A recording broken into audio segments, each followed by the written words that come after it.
Mr. President, the families of our dear hostages languishing in the dungeons of Gaza. Ladies and gentlemen, last year, I stood at this podium and I showed this map. This map. It shows the curse of Iran's terror axis. This axis threatened the peace of the entire world. It threatened the stability of our region and the very existence of my country, Israel. Iran was rapidly developing a massive nuclear weapons program and a massive ballistic missile program. These were meant not only to destroy Israel, they were meant also to threaten the United States and blackmail nations everywhere. From Gaza, Yahya Sinwar dispatched waves of Hamas terrorists. They stormed into Israel on October 7th and committed acts of unspeakable savagery.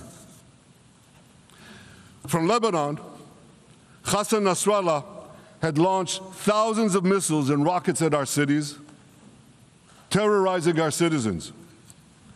In Syria, the murderous dictator Assad hosted Iran's forces, tightening a noose of death around our throats. In Yemen, the Houthis launched ballistic missiles at Israel while choking global trade at the mouth of the Red Sea. So what's happened over the past year? We've hammered the Houthis, including yesterday. We crushed the bulk of Hamas's terror machine. We crippled Hezbollah, taking out most of its leaders and much of its weapons arsenal. You remember those beepers, the pagers? We paged Hezbollah, and believe me, they got the message. And thousands of terrorists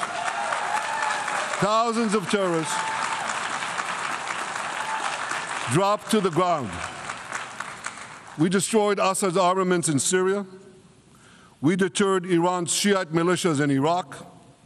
And most importantly, and above anything else that I could say to you or that we did in this past year, in this past decade, we devastated Iran's atomic weapons and ballistic missiles programs.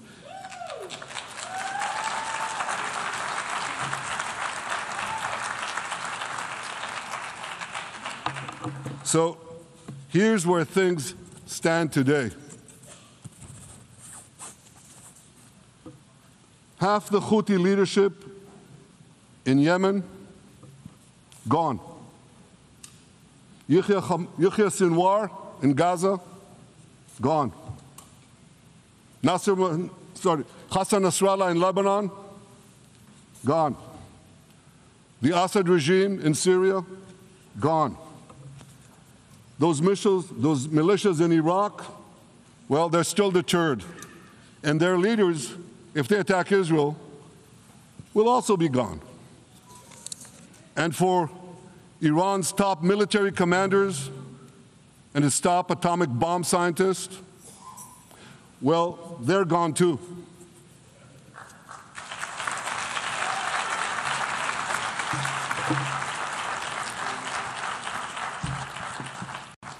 Israel's 12-day war with Iran, which I renamed Operation Rising Lion, that's from the Bible.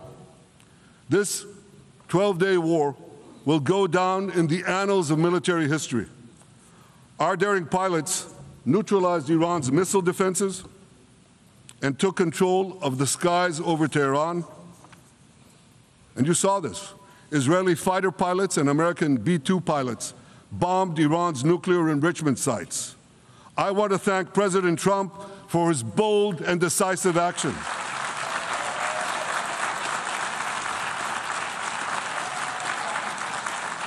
President Trump and I promised to prevent Iran from developing nuclear weapons, and we delivered on that promise.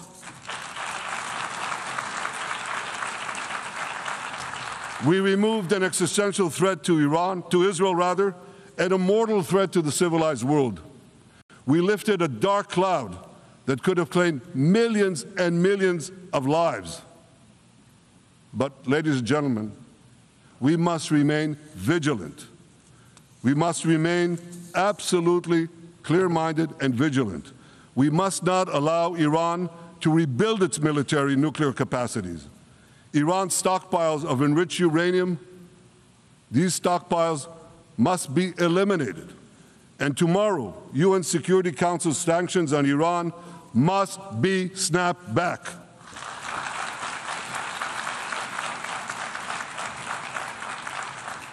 Thanks to the resolve of our people, the courage of our soldiers, and the bold decisions we took, Israel rebounded from its darkest day to deliver one of the most stunning military comebacks in history.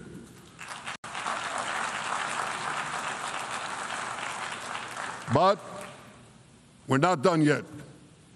The final elements, the final remnants of Hamas are holed up in Gaza City.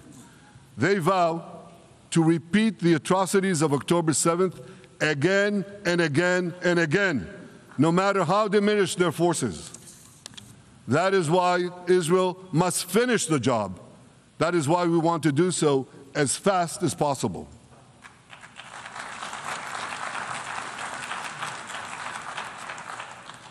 Ladies and gentlemen, much of the world no longer remembers October 7th. But we remember. Israel remembers October 7th.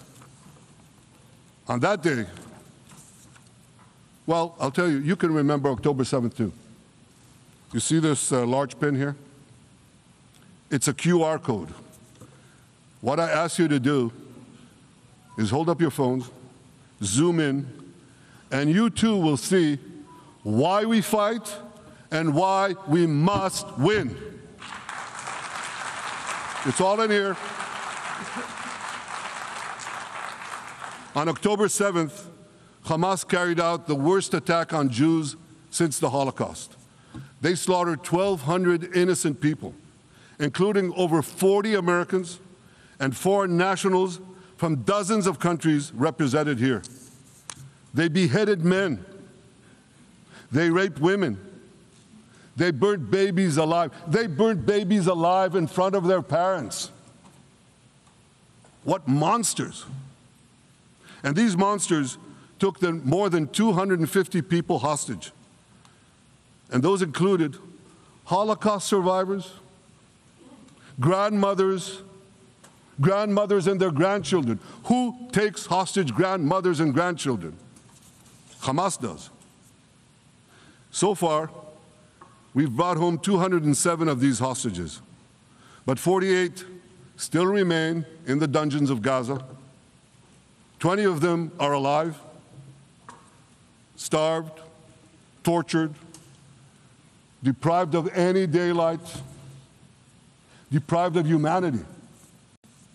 These are the names of the 20 living hostages. Matan Angrest, Gali and Zerv Berman, brothers, Elkanah Buchbot, Rom Braslavsky, Nimrod Cohen, Ariel and David Cunyo, another pair of brothers, Guy Gilboa Dalal, Eviatar David. You saw the picture of Eviatar David, emaciated, forced to dig his own grave. Maxim Herkin, Eitan Horn, Segev Kalfon, Bar Kupperstein, Omri Meran, Eitan Moore, Yosef Chaim Ochana, Alon Ohel, Avinatam Or, and Matan Tsengarker. Now, ladies and gentlemen, I want to do something I've never done before. I want to speak from this forum directly to those hostages through loudspeakers. I've surrounded Gaza with massive loudspeakers connected to this microphone in the hope that our dear hostages will hear my message. And I'll say it first in Hebrew and then in English. אחינו הגיבורים, מדבר ראש הממשלה בנימין נתניהו. אני פונה אליכם מעל בימת האו"ם. לא שכחנו אתכם, אפילו לא לשנייה. העם כולו איתכם, ואנחנו לא נשקוט ולא נרפה עד שנחזיר את כולכם הביתה, החיים והחללים כאחד.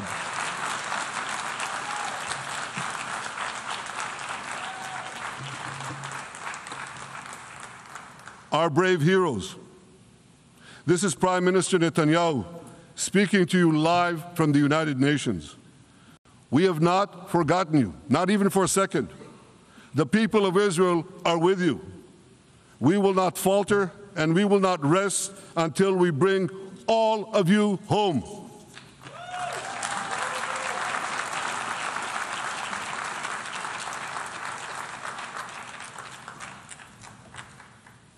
Ladies and gentlemen, thanks to special efforts by Israeli intelligence, my words are now also being carried. They're streamed live to the cell phones of Gazans. So to the remaining Hamas leaders and to the jailers of our hostages, I now say, lay down your arms. Let my people go. Free the hostages, all of them, the whole 48. Free the hostages now.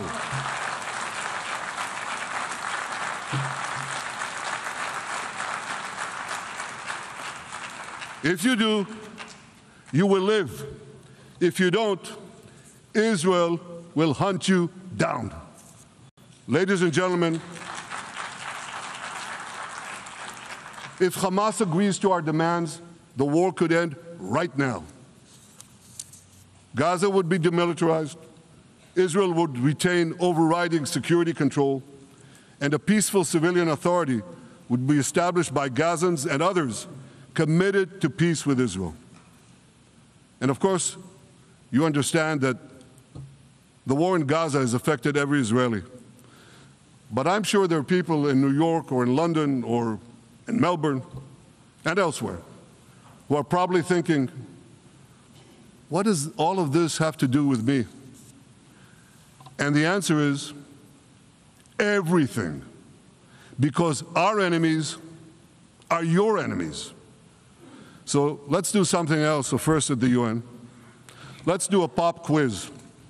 And raise your hand if you know the answer. Here's the first question. Who shouts death to America? Is it A, Iran, B, Hamas, C, Hezbollah, D, the Houthis, or E, all of the above? All of the above. Correct, all of the above. Second question.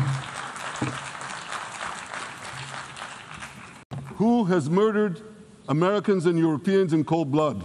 Is it A, Al-Qaeda, B, Hamas, C, Hezbollah, D, Iran, or E, all of the above? All of the above. Correct. Again. So here's the point I wanted to make. Our enemies hate all of us with equal venom.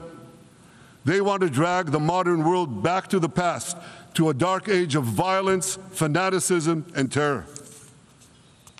I think many of you are already feeling in your own societies the radical Islamist surge. You know, I'm sure you do, you know deep down that Israel is fighting your fight. So I want to tell you a secret. Behind closed doors, many of the leaders who publicly condemn us privately thank us. They tell me how much they value Israel's superb intelligence services that have prevented time and again terrorist attacks in their capitals, time and again saving countless lives. General George Keegan, former head of U.S. Air Force Intelligence, once said, if the United States had to gather on its own the intelligence that Israel gives us, we would have to establish 5 CIAs. 5 CIAs. This past June, when Israel struck Iran's nuclear facilities, German Chancellor Merz admitted the truth. He said, Israel is doing the dirty work for all of us. President Trump understands better than any other leader that Israel and America face a common threat. He showed the world that when Iran and its proxies murder Americans, take Americans hostage, shout death to America, burn American flags, and try to assassinate the President of the United States, not once, but twice. He showed them there is a price to pay for all that.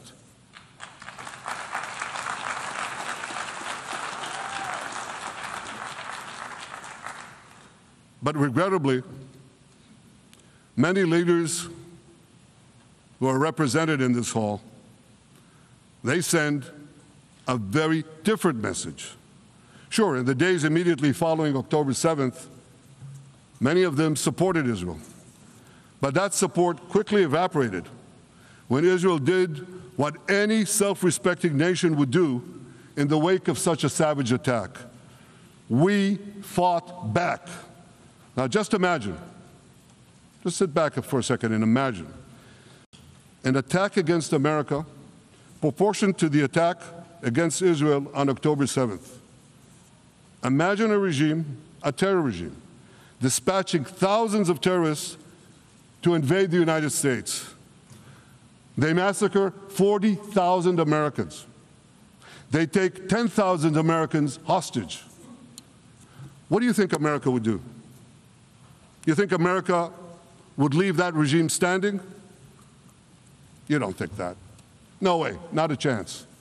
The United States would wipe out that terror regime and ensure that such savagery would never threaten America again. This is precisely what Israel is doing in Gaza. We're wiping out the terror regime of Hamas and ensuring that this savagery will never threaten Israel again. That's what we are doing. That's what any self-respecting government would do.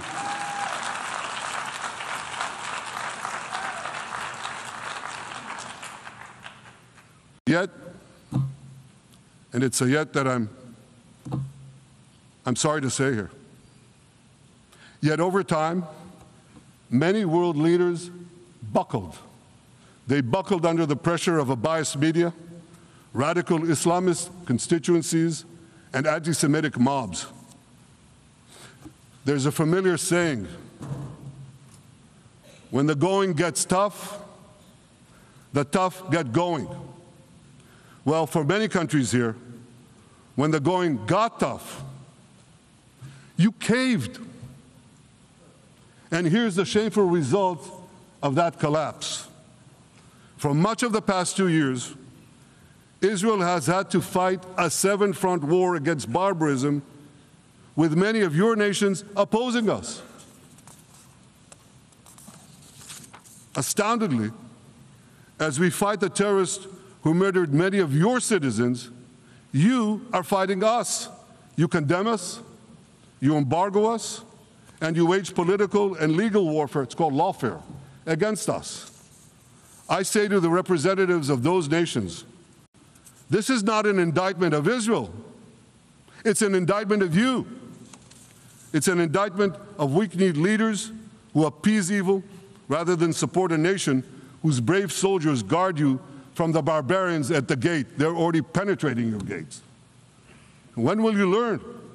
You can't appease your way out of jihad, and you won't escape the Islamist storm by sacrificing Israel. To overcome that storm, you have to stand with Israel. But that's not what you're doing. As the prophets of Israel foretold in the Bible, you've turned good into evil and evil into good. Now I want to drill down on this. Take the false charge of genocide. Israel is accused of deliberately targeting civilians. Ladies and gentlemen, the opposite is true.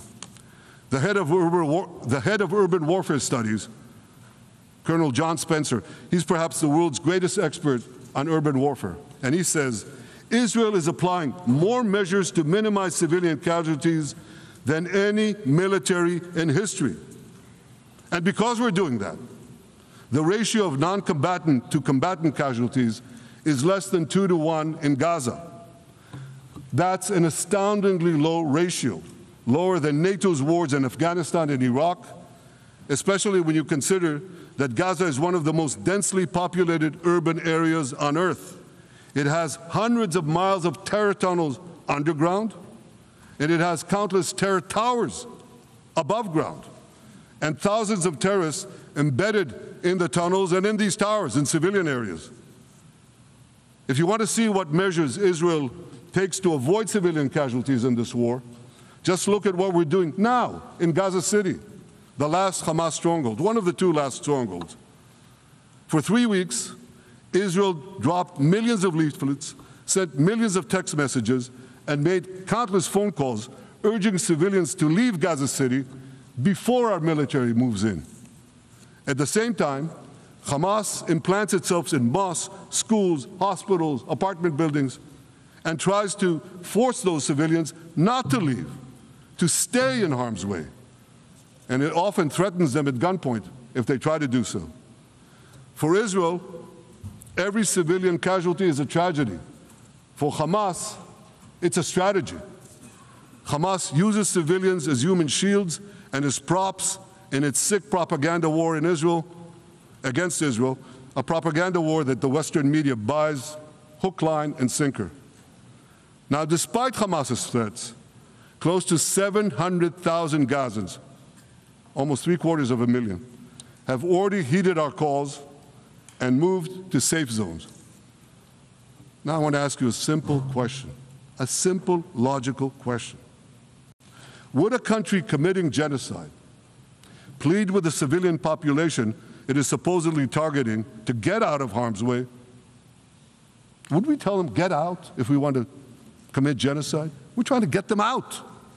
And Hamas is trying to keep them in. And this charge is so baseless.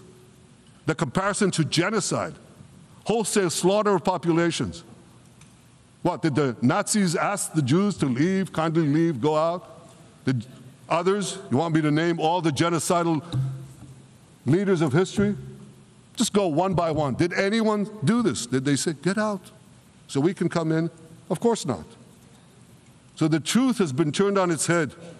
Hamas, a genocidal terrorist organization whose charter calls for the murder of all Jews on the planet, this genocidal organization is given a pass. It's barely mentioned. While Israel, which does everything it can to get civilians out of harm's way, Israel is put in the dock. What a joke. You want to hear another one? Israel is accused of deliberately starving the people of Gaza when Israel is deliberately feeding the people of Gaza. Since the beginning of the war, Israel has let into Gaza more than 2 million tons of food and aid. That's 1 ton of aid for every man, woman, and child in Gaza. Nearly 3,000 calories per person per day. Some starvation policy. If there are Gazans who don't have enough food, it's because Hamas is stealing it. Hamas steals it, hoards it, and sells it at exorbitant prices to fight its war machine. Last month, even the UN, not exactly a supporter of Israel. You're supposed to laugh, by the way.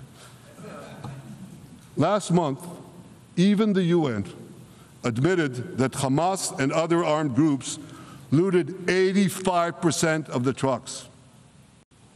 That's why you have deprivation. Those who peddled the blood libels of genocide and starvation against Israel are no better than those who peddled blood libels against the Jews in the Middle Ages when they falsely accused us of poisoning wells, spreading plague, and using the blood of children to bake Passover matzahs. Anti-Semitism dies hard. In fact, it doesn't die at all. It just keeps coming back with its libelous lies, refurbished, regurgitated over and over again. And I want to tell you something else. These anti-Semitic lies, they have consequences. In recent months, Jews have been assaulted in Canada, Austria, or rather Australia, Britain, France, the Netherlands, and elsewhere. Here in America, an elderly Holocaust survivor was burned to death in Colorado. And a beautiful young couple from the Israeli embassy in Washington was brutally gunned down right in front of the Holocaust Museum there. Thankfully, President Trump's administration is forcefully fighting the scourge of anti-Semitism, and every government here should follow its lead. But instead, many do the opposite. They actually reward the worst anti-Semites on earth. This week, the leaders of France, Britain, Australia, Canada, and other countries unconditionally recognized a Palestinian state. They did so after the horrors committed by Hamas on October 7th. Horrors praised on that day by nearly 90% of the Palestinian population. Now, let me say that again. Nearly 90% of Palestinians supported the attack on October 7th. It's not supported only, they celebrated it. They danced on the rooftops. They threw candies. That's both in Gaza and in Judea, Samaria, the West Bank, as you call it. And it's just the way they celebrated another horror, 9/11. They danced on the rooftops. They cheered. They threw candy. You know what message the leaders who recognize the Palestinian state this week sent to the Palestinians? It's a very clear message. Murdering Jews pays off. Well, I have a message for these leaders. When the most savage terrorists on earth are effusively praising your decision, you didn't do something right. You did something wrong, horribly wrong. Your disgraceful decision will encourage terrorism against Jews and against innocent people everywhere. It will be a mark of shame on all of you. But wait a minute, Mr. Prime Minister, they tell me. Wait a minute. We believe in a two-state solution where the Jewish state of Israel will live side by side in peace with the Palestinian state. There's only one problem with that. The Palestinians, they don't believe in this solution. They never have. They don't want a state next to Israel. They want a Palestinian state instead of Israel. And that's why every time they were offered a Palestinian state, but were required to end the conflict with Israel and recognize the Jewish state, every time, over the decades, they turned it down. And that is why every time they were given territory, they used it to attack us. In fact, they effectively had a Palestinian state in Gaza. So what did they do with that state? Peace? Coexistence? No. They attacked us time and time again. Totally unprovoked. They fired rockets into our cities. They murdered our children. They turned Gaza into a terror base from which they committed the October 7th massacre. So here's the uncomfortable truth. The persistent Palestinian rejection of a Jewish state in any boundary is what has driven this conflict for over a century. It is still driving it. It's not the absence of a Palestinian state. It's the presence and existence of a Jewish state. And I find it amazing, that the foreign chancelleries and the ministries and all those who pontificate about this, and the leaders, how can they not see this basic truth when it is repeated again and again and again ad nauseum? And I want to say something else. This rejection of a Jewish state not only applies to Hamas, it also applies to the so-called moderate Palestinian Authority. You should know that the Palestinian authorities pays terrorists to slay Jews. The more Jews the terrorists slay, the more the Palestinian Authority pays. The Palestinian Authority names its government buildings, its public squares, its schools, after the mass murderers of Jews, which they glorify as martyrs. They pay and glorify not just the killer of Jews, but also killers of Christians. Christians like Taylor Force, an American veteran who was brutally murdered in Israel by Palestinian terrorists. But, that I hear from the Western leaders. They tell me, the PA promised us it will reform. And I know this time, Prime Minister, it will be different. Yeah, right. We've heard these promises for decades. They always promise. They never deliver. Because you see, the Palestinian Authority is corrupt to the core. They haven't held elections in 20 years. They use the same textbooks as Hamas, exactly the same textbooks. They teach their children to hate Jews and destroy the Jewish state. And Christians don't fare much better.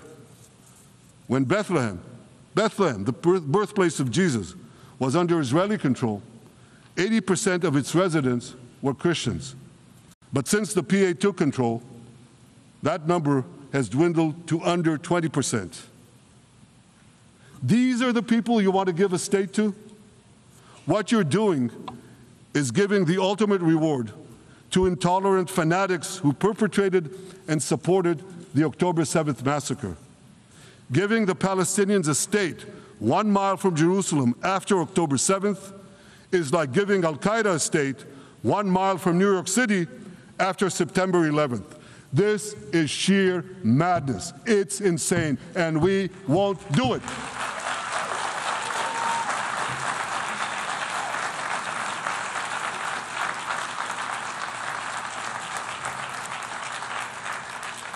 So here's another message to those Western leaders. Israel will not allow you to shove a terror state down our throats. We will not commit national suicide because you don't have the guts to face down a hostile media and anti-Semitic mobs demanding Israel's blood.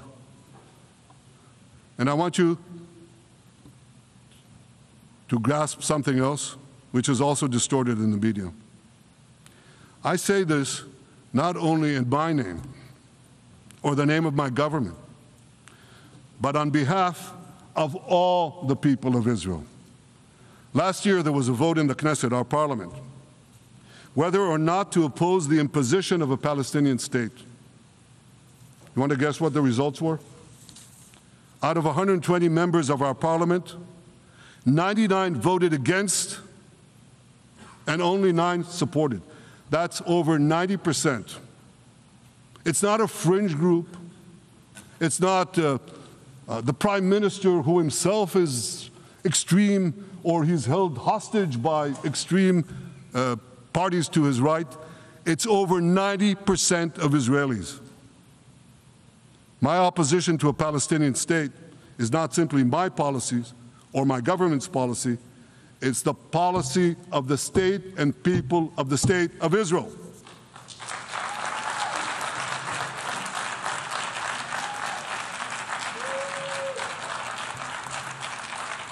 Western leaders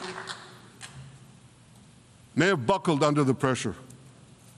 And I guarantee you one thing, Israel won't. Israel's victories over the Iranian... Thank you, I know you won't too, that's good.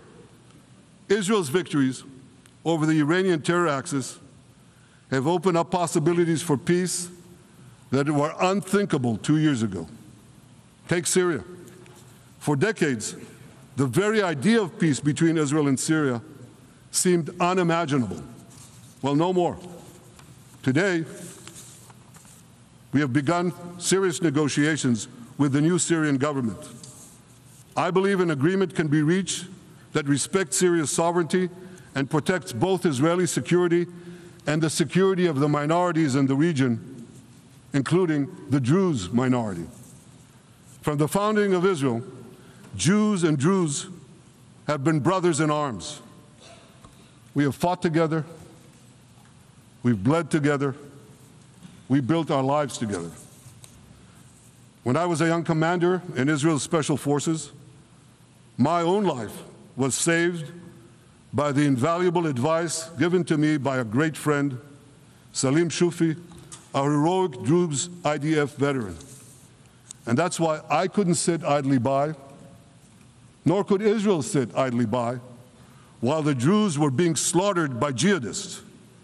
And I instructed our forces to stop the massacre, which they promptly did.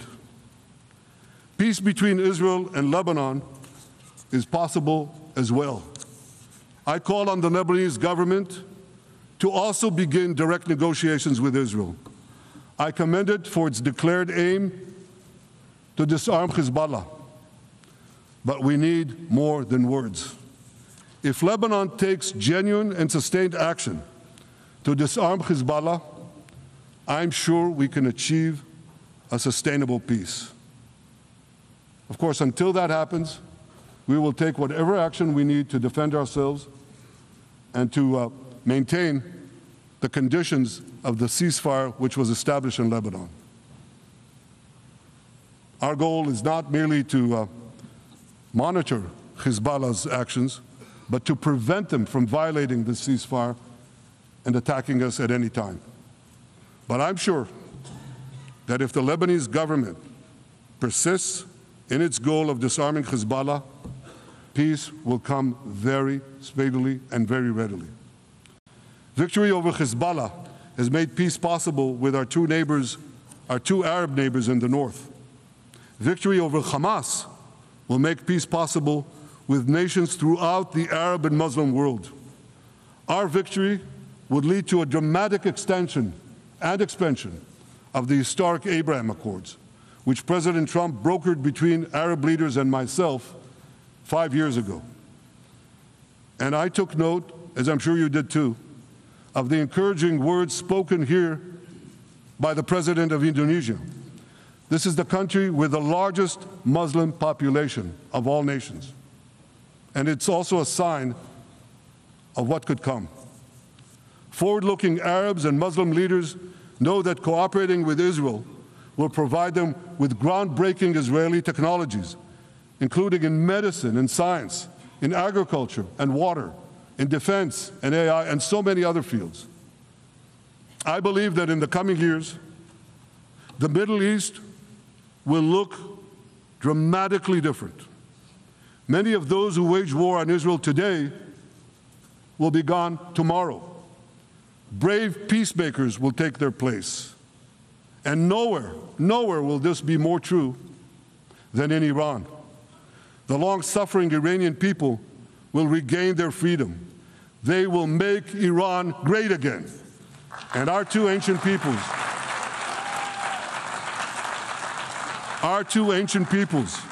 the people of Israel and the people of Iran, will restore a friendship that will benefit the entire world. Ladies and gentlemen, the horrors that happened on one dark day, October 7th, those horrors happened countless times during the centuries of my people's exiles among the nations. Jewish blood was cheap. Jews were killed with impunity. We had to beg others to defend us. The rise of Israel did not mean that the attempts to destroy us would end. It meant that we could fight back against those attempts. And that is exactly what Israel has done since October 7th.